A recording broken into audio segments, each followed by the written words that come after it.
Some advice for guys that are preparing to sell their homes in this current market at the moment, depending on what type of home you're trying to sell. Okay, so what it is that preparation is very important. Okay, and I always say to my clients, would you buy your home if you had the opportunity to buy it right now if your monthly payment was double the amount?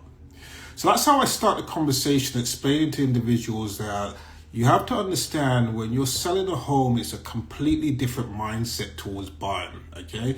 Now, most people have already sold 1 to 2 homes in their lifetime, so they're probably not aware of the full process, and that's where I kick in regards to helping them navigate the process, okay? So it's not just as easy as throwing your house all over the internet and making all these noises. You have to find the right people, and if you don't strategize and if you don't collaborate, you realize that you will lose more money basically taking offers that won't close. You still have to pay your mortgage payments, holding costs. If you've got tenants, you're disturbing your tenants. And eventually you'll lose because of the wrong strategy. Okay, so let me just walk you through what I would give you advice to as sellers. Number 1, preparation. Presenting your home the best way you can, or if it's an investment home, presenting your property the best way you can, okay? It's down to you as the seller to present yourself and your home in the best way possible. Number 2, as a seller, you want to respond quickly and be respectful in regards to offers that come in. Remember when you were buying a property and you didn't get a response within a day or 24 hours, you start to get a little bit of anxiety, and no one likes rejection, okay? Because what it does, it paints a bad picture. Sometimes the seller may not be serious, they may not be motivated, and how you behave in the beginning is how you normally behave throughout the transaction. So certain people get put off by that in regards to conduct of the seller.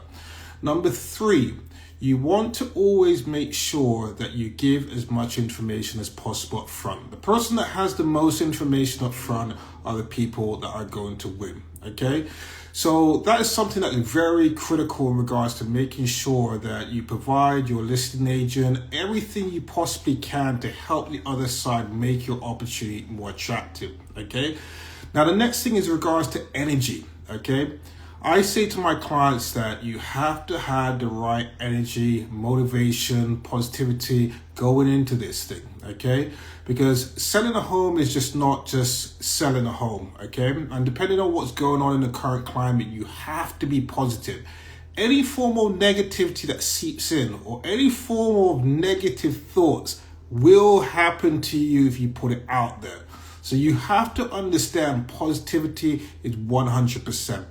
Now, the next thing, the person that is representing you, okay? A lot of people make these mistakes. Work with them, okay? You don't own them. Work with them. They have years of experience to help you navigate, because finding someone is the easiest thing. Saving and protecting your equity is what's more important to solve the problems within the transaction. So I'll give you an example. You can accept an offer on $1 million home, but if you're not able to navigate the situation, or if you've got me on the other side as a buyer agent, I can get you down to 750, and I've done it time and time again. 758, 680, I've done it time and time again, because you do not have the knowledge to be able to go through the entire process. So what I'm saying to you, representation matters. Skill matters in this market. This is not a market where you just throw things on the internet and see what happens. And then you also have to bear in mind, buyers are reading the national press. They're reading what's happening in the economy. And what it is that anytime they see any kind of movements on the TV that is negative, they get a little bit concerned, which they should be. But as an investor, if you are buying an investment home, that is the opportunity to negotiate. So if you don't have someone on the other side as a selling agent to help you navigate that, then you can get into a deal and you can really, really get hurt through the process. So I just want to share that with you in regards to, I should do more content to sellers, explaining to them the process. But I want to just say thank you for a particular seller that I sold them a house a couple of years ago. And I am so happy how they trusted me with their real estate needs. Well, we sat down. I understood their strategy when they were buying the homes. So as they're exiting, I understand their strategy. Informed them up front in regards to the process. And through the process, what they understood is that I need to create as much access as possible. Even though they live in the home, they realized that I protected them, making sure that you don't have strangers going into your property. Even as an investment home, you can have strangers going in and casing your property to break in later on. I've had a number of break-ins on my rehabs, on my investment homes, and especially they get in via other realtors. They leave the window open. I can't figure out how they get in, but they just unlatch the top window, and then all of a sudden my stuff goes missing. Okay, those are things where you have to have a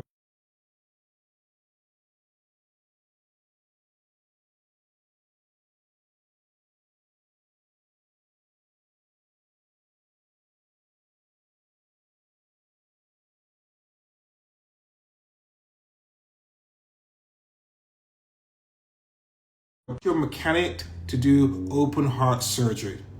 So if the answer is no, why are you taking your most expensive asset that you probably will own in your lifetime and giving it to someone that doesn't have the skill set, where you should be asking them, how many operations have you done in the last 12 months? And if you don't hear a number that you're comfortable with, that's not something, a wise risk that you're making. So I see a lot of homes that are being sold undervalued. I am still able to get homes sold over the list price, where you see that a lot of sales that are happening now are around the list price or below, but it's because of how I position the home. It's the work that's done behind the scenes. We don't wait for the market.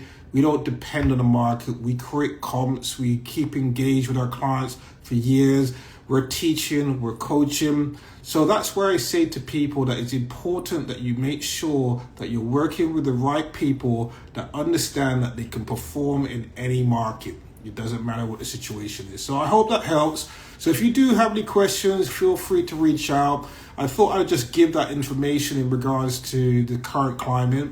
We are going to see more sales. You'll see that sellers are waiting for the spring. And for a lot of those people, they're going to get burned. Because what's happening right now, there is a lot of distress coming to the market. And you're going to get saturated with those people that they made good equity. They made over $200,000 in like maybe 2 to 3 years.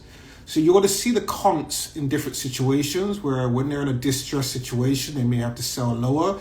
And it's going to affect you in some kind of way. So what I'm saying to you is that reach out so you understand your options in advance, so you don't lose out unnecessarily. So have a great day. I'll speak to you soon. Take care.